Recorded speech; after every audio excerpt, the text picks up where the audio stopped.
Do you think you do have the votes? I think specifically, I think he's talking about the budget resolution today. Yes, I think we do have the votes. I'm actually pretty confident that we do. We will fend off many amendments today that are designed to destroy this process. But at the end of the day, I think we're going to pass a budget resolution in the Senate. Now, keep in mind the House has already passed their version, which is quite different. We have to reconcile that, and then both houses have to pass a reconciled version. But as you know, this is an absolutely necessary precondition to tax reform because the budget resolution allows subsequent tax reform to pass the Senate with a simple majority vote.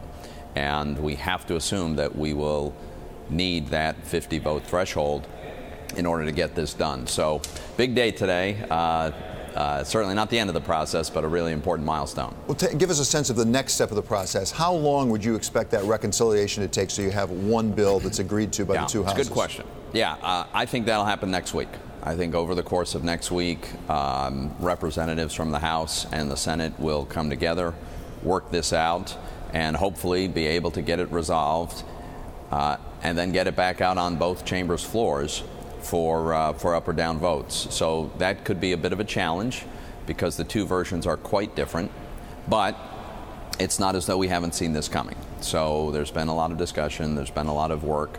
I'm cautiously optimistic we get that done next week. And meanwhile, of course, by the way, tax reform is proceeding on a parallel track. It can't actually happen unless and until the budget resolution passes, but we are in the process of developing the legislation so that we'll be ready to go quickly as soon as we have this procedural tool. Okay, so not to get too far ahead of ourselves, but let's assume you get all that taken care of on the budget resolution. You're ready to go forward with tax reform.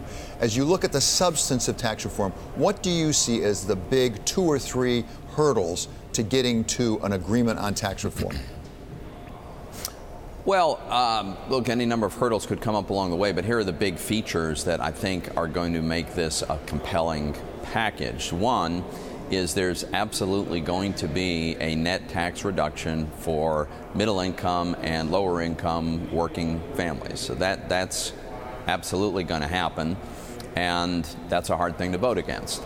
Secondly, we're going to make sure we make reforms on the business side that make America more competitive. It's going to be very pro-growth. Dramatically lower corporate tax rate from the 35%, virtually the highest in the world, down to, I think, 20%, and full expensing of capital expenditures, which is very, very pro-growth.